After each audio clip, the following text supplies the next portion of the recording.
तो हम लोग क्या जानेंगे जिसमें ये कौन सा चैप्टर है? दूसरा चैप्टर। दूसरा चैप्टर में हम लोग क्या जानेंगे? अपवर्तनांक के बारे में।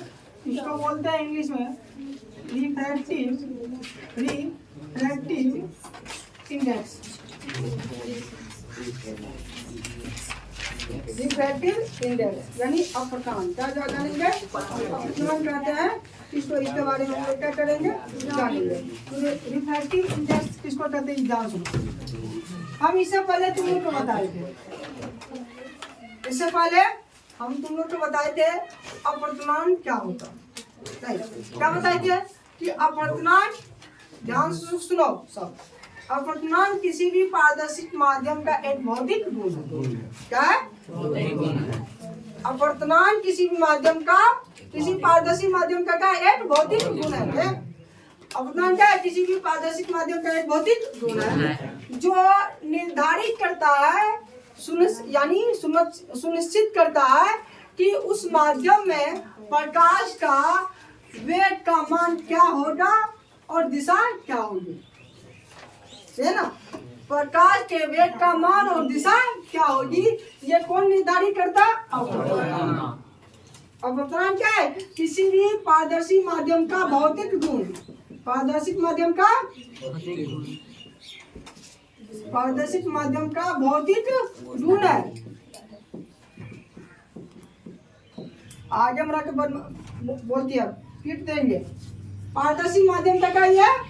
भौतिक गुण है। है ना? क्या बोले कि अपवर्तनांक किसी पारदर्शी माध्यम का एक भौतिक गुण है जो क्या निर्धारित करता है कि उस माध्यम में किसका चाल, प्रकाश का वेग, प्रकाश का वेग का मान एवं क्या रे दिशा क्या होगी। जैसे किसी भी घर में एक क्या होता है? मुखिया होता है ना। मुखिया निर्धारित करता है कि घर में कौन क्या काम करेगा। जैसे मैं संस्था चला रहा हूँ तो मैं निर्धारित करूंगा कि कौन टीचर कौन सा सब्जेक्ट क्या करेगा, पढ़ाएगा, कितना मिनट पढ़ाएगा। ठीक उसी प्रकार माध्यम का जो एक भौतिक गुण है क्या। अब एक चीज ध्यान दो, क्या सर क्या कि जैसे कोई व्यक्ति अपने घर का मुखिया होता है, अन्य परिवार तक मुखिया नहीं बन सकता, वो अन्य परिवार को निर्धारित नहीं करेगा। जैसे मैं इस संस्था का हूँ तो मैं इस संस्था का मैनेजमेंट करता हूँ या मान लो कि डायरेक्टर हूँ, तो मैं इसी संस्था पर, मेरा इसी संस्था के टीचरों पर क्या कर सकता हूँ, यानी उसकी चीजों को निर्धारित कर सकता हूँ, कौन सा क्लास लेना है, कौन सा क्लास नहीं लेना। अन्य संस्था में तो नहीं कर सकता। तो ठीक उसी प्रकार का तो मतलब अपवर्तनांक केवल ये प्रकाश के लिए होता है। ये प्रकाश जो होता है ना, यानी पारदर्शी माध्यम जो प्रकाश का वेग होता है ना, यानी चाल होता है, और उसकी क्या दिशा होगी, ये कौन निर्धारित करता है? अपवर्तनांक। तो बोल सकते हैं, क्या बोल सकते हैं कि किसी पारदर्शी माध्यम का वो भौतिक गुण, किसी पारदर्शी माध्यम का वो भौतिक गुण जो सुनिश्चित करता है कि उस पारदर्शी माध्यम में प्रकाश का वेग एवं दिशा क्या होगी। कौन सुनिश्चित करता है? यानी अपवर्तनांक। तो तुमसे पूछ सकता है कि पारदर्शी माध्यम में प्रकाश ये कब होता है? जब प्रकाश एक माध्यम से दूसरे माध्यम में जाती है। दिशा में कब परिवर्तन होता है? प्रकाश के एक पारदर्शी माध्यम से दूसरे पारदर्शी माध्यम में जाने के साथ क्या होता है, उसके वेग और दिशा में क्या होती है, परिवर्तन हो जाती है। तो यही घटना क्या करता है? प्रकाश का अपवर्तन करता है ना। तो ये निर्धारित कौन करता है? अपवर्तनांक करता है। कौन करता है? अपवर्तनांक करता है। गणितीय रूप में क्या बोल सकते हैं? गणितीय रूप में इसको कैसे परिभाषित कर सकते हैं? तो गणितीय रूप में परिभाषित करते हैं निर्वात में, कहाँ पर है? निर्वात में प्रकाश का वेग, किसका वेग है? निर्वात में प्रकाश का वेग बट्टा, है ना, किसी माध्यम में, किसी माध्यम में प्रकाश का वेग, प्रकाश का वेग का अनुपात। निर्वात में किसी, निर्वात में प्रकाश का वेग और किसी माध्यम में प्रकाश का वेग का अनुपात क्या कहलाता है? अपवर्तनांक कहलाता है। क्या कहलाता है? अपवर्तनांक, जिसको हम लोग न्यू क्या करते हैं, सूची करते हैं। किसके द्वारा? तो क्या बोले, ध्यान सुनो, गणितीय रूप में कैसे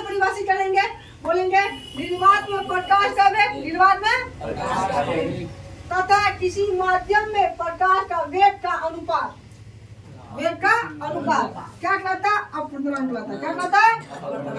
समझ में आया? क्या बोलेंगे कि निर्वात में प्रकाश का वेग, निर्वात में प्रकाश का वेग तथा किसी माध्यम में प्रकाश का वेग का अनुपात क्या कहलाता है? अपवर्तनांक। क्या कहलाता है? अपवर्तनांक। अगर मान लो कि निर्वात में प्रकाश का वेग क्या है? सी नोट। क्या है? और किसी माध्यम में प्रकाश का वेग क्या है? सी। इसको ऐसे भी बोल सकते हैं, अगर किसी माध्यम में प्रकाश का वेग क्या है? बी नोट है, और निर्वात में प्रकाश का वेग क्या? वी नोट, या बोल सकते हैं सी, बोल सकते हैं निर्वात में, और किसी माध्यम में प्रकाश के वेग क्या मान लिए? सी। तो म्यू बराबर हमारा क्या निकल जाएगा? ये सूत्र निकलो।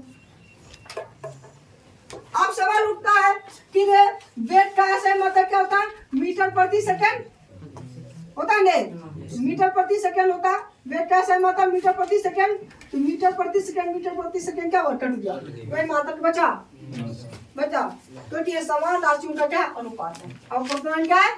समान राशियों का अनुपात है, इसलिए अपवर्तनांक मात्रकहीन होता है, यानी अपवर्तनांक का कोई मात्रक नहीं होता है। ठीक है ना?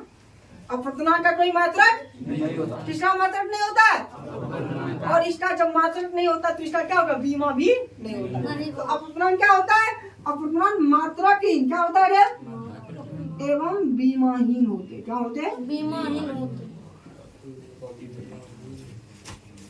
अपवर्तनांक मात्रकहीन एवं बीमाहीन होते हैं, यानी अपवर्तनांक का कोई मात्रक नहीं होता और कोई बीमा नहीं होता। यहाँ तक समझ में आया? हाँ।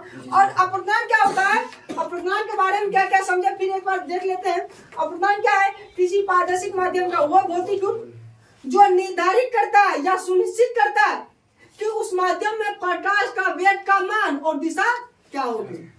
गणितीय रूप में कहेंगे निर्वात में प्रकाश का वेग तथा किसी माध्यम में प्रकाश का वेग का अनुपात क्या कहलाता है? अपवर्तनांक कहलाता है। जैसे सिंपल देखो, अगर हमें क्या करना है रे? याद रखना, अगर हमें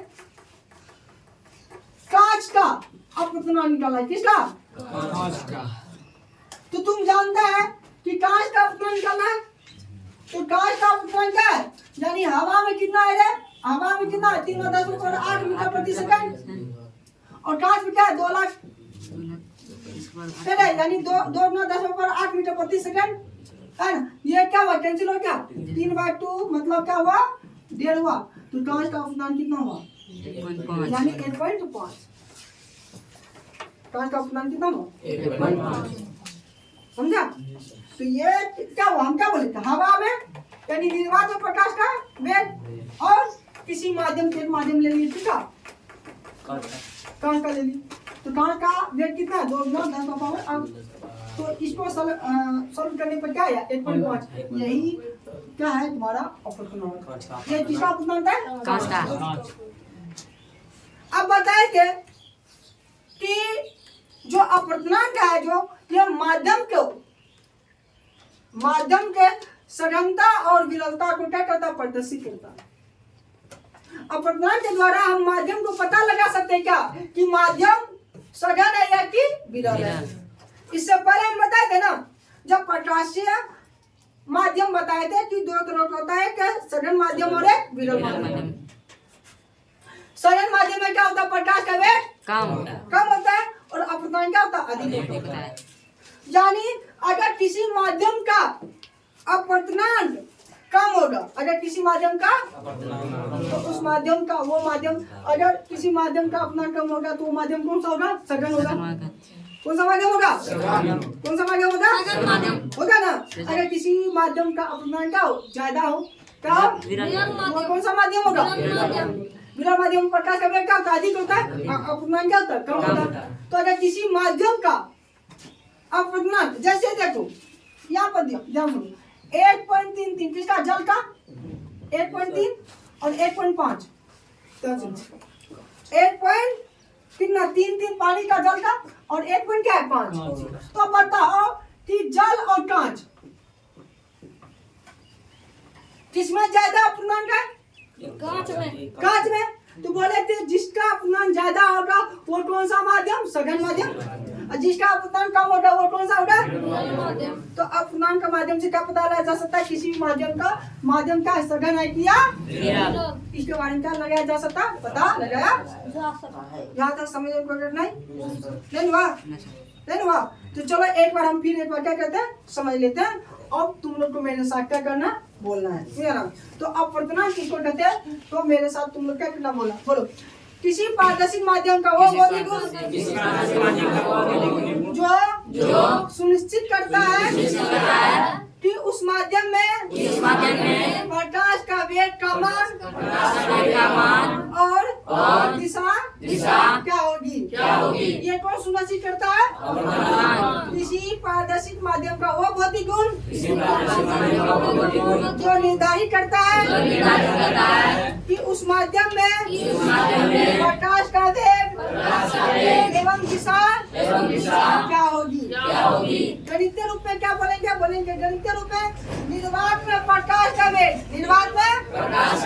तथा किसी माध्यम में प्रकाश का वेग का अनुपात अपवर्तनांक लाता है।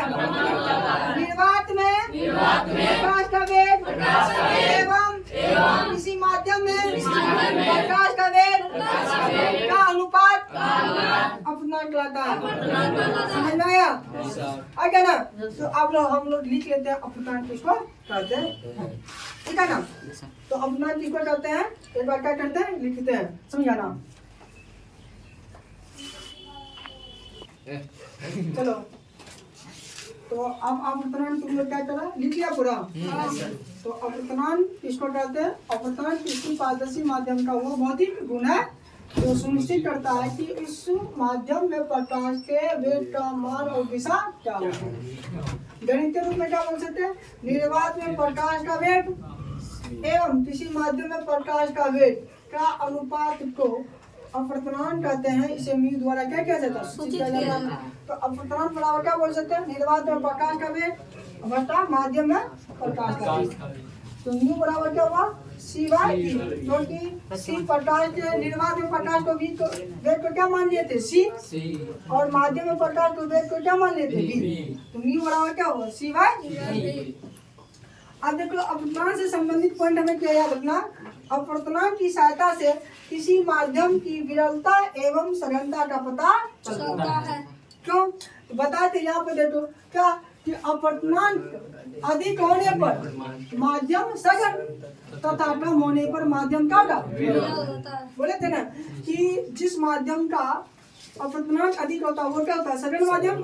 जिसका कम होता है क्या होता है? विरल माध्यम। बताए थे जिसका अपवर्तनांक क्या होगा? अधिक होगा उस माध्यम में प्रकाश का वेग क्या होगा? कम होगा। और जिस माध्यम में क्या होगा? यानी प्रकाश का जिस माध्यम में अपवर्तनांक कम होगा उसमें प्रकाश का वेग क्या होगा? अधिक होगा। समझे ना? चलो अब अपवर्तनांक का जो मात्रक होता है वो मात्रकहीन होता है, यानी उसका कोई मात्रक नहीं होता एवं विमाहीन होता है। तो अपवर्तनांक ऑब्जेक्टिव में यह कितना बार पूछा क्या? अपवर्तनांक का मात्रक होता है तो बोलेंगे मात्रकहीन। ऑप्शन में क्या रहेगा? इसका कोई मात्रक नहीं होगा, इसका कोई बीमा नहीं होगा। ये अपवर्तनांक से संबंधित क्या हुई? बिंदु हुई। तो ये सारी चीज को उतार लिया। हाँ अब इसको हम क्या करें? इरेज कर दें इसको इरेज। देखो अब हमें कुछ पदार्थों का अपवर्तनांक को क्या करना याद रखना है कि इस पदार्थ का कितना अपवर्तनांक होता है। तो हमें ध्यान रखना वाला। अच्छा बात यहाँ पर ये सवाल उठता है कि सर आप अपवर्तनांक उसी को याद किया जा सकता है जो पारदर्शी माध्यम का हो। हम वो पारदर्शी माध्यम का अपवर्तनांक क्या कर सकते हैं उसका? क्यों? पारदर्शी माध्यम जो अपवर्तनांक क्या होता है वो निर्धारित करता है प्रकाश का वेग और दिशा। प्रकाश एक माध्यम से दूसरे माध्यम में प्रवेश करेगी तब किसकी बात होगी? अपवर्तनांक की बात होगी। यहाँ जितने भी पदार्थ लिए क्या ये तुमने सोच सकता है क्या पारदर्शी माध्यम? सारे पारदर्शी माध्यम है। कौन सा माध्यम है? अब यहाँ पे हम देखेंगे कुछ अर्धपारदर्शी माध्यम की क्या होगा। तो चलो अब यहाँ पर हम ये देखेंगे कि कुछ पदार्थ का अपवर्तनांक क्या क्या उसको हम याद रखना। एक साइड हम लिखते तरल पदार्थ और एक साइड लिखते ठोस पदार्थ। नहीं तो तरल पदार्थ किसको कैसे याद रखना? जिसमें बहने का गुण होता है उसको क्या बोलते हैं? तरल। जो बहता पानी क्या है? तरल पदार्थ है। बहने का गुण होता है तरल पदार्थ है ना। तो पानी का अपनान कितना होता है? 8.003। सॉरी, वायु का अपनान कितना होता है? 8.003। पानी या जल के अपना 8.3। केरोसिन का 1.44। अल्कोहल का 1.300। कार्बिन का 1.47। कार्बिन का तेल होता है। तो कार्बिन का तेल का कितना होता है? 1.47। Carbon disulphide, carbon di इसका कितना होता है? 1.1। बेंजीन का 1.5। पिघला क्वार्टज का 1.4। और ठोस पदार्थ में देखो बर्फ का 1.3। क्राउन गैस का 1.8। फ्लिंट गैस का 1.53 से 1.9। कनाडा बाल्सम का 1.53। माणिक्य का 1.71। नीलम का 1.77। सेंधा नमक का 1.54। हीरा का 2.42। आप देखो एक क्वेश्चन तुमको अक्सर पूछा जाता है कि क्वेश्चन क्या पूछा जाता है कि हीरा का अपवर्तनांक, हीरा का 2.42 है। क्या है? 2.42। इसका क्या अर्थ है? क्वेश्चन ध्यान सुनो, आज समझा देते कल इसको क्या करेंगे? लिखाएंगे, या तुम लोग अभी समझा देते हैं इसको तुम लोग लिखकर आना। क्या बोलना है? हीरा का या किसी का पूछ देगा, किसी का अपमान क्या रहेगा? कहेगा कि मान लो एनसीईआरटी क्वेश्चन है और बिहार बोर्ड में अक्सर ये पूछा जाता है कि हीरा का अपवर्तनांक 2.42 है, इसका क्या अर्थ है? तो हमें बताना है कि देखो वायु के सापेक्ष है ना, वायु के हीरा क्या है? सघन माध्यम। हीरा कौन सा माध्यम है? सघन माध्यम। और वायु का विरल माध्यम। ये होगा क्योंकि इस सारणी से स्पष्ट लगता है सबसे ज्यादा किसका अपमान का? हीरा का ना। तो सबसे वेग प्रकाश का वेग किसमें कम होगा? हीरा में। सबसे कम किसका अपमान का? वायु का। कितना आ गया?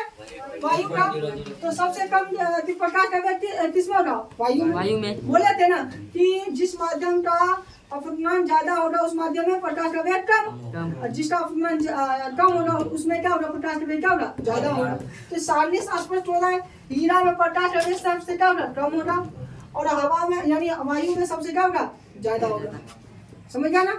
अब याद रखना ये जरूरी नहीं है कि किसी भी माध्यम में तो जिस माध्यम का प्रकाश का अपमान ज्यादा होगा तो उस माध्यम का घनत्व भी क्या होगा? ज्यादा होगा। ये जरूरी नहीं है। इस सारणी से हम देख लेते हैं। जैसे देखो वायु का अपवर्तनांक कितना होता है? 8.003 लगभग 1, और यहाँ क्या 8.31 नहीं। अब यहाँ पे चलो, यहाँ से चलो बर्फ का घनत्व क्या होता है? वायु से ज्यादा होता है। तो चलो यहाँ पे कहेगा कि सर इसका अपवर्तनांक अधिक है इसीलिए इसका घनत्व क्या हुआ? ज्यादा हुआ। लेकिन यहाँ पे देखो ये 3.1 है ना। अब यहाँ पे देखो हम दूसरा लेते हैं इसी सारणी से। अब यहाँ पे देखो सारणी लिए क्या? केरोसिन। इसका अपवर्तनांक कितना? 1.44। कितना? 1.44। या कार्बन ले लो, ये लिक्विड फॉर्म होता है, तो इसका अपवर्तनांक कितना है? 1.44। आप देखो इसका अपवर्तनांक क्या है? ज्यादा है, और बर्फ का अपवर्तनांक क्या है? कम है। तो ये इसका अपवर्तनांक ज्यादा है और इसका क्या है? कम है।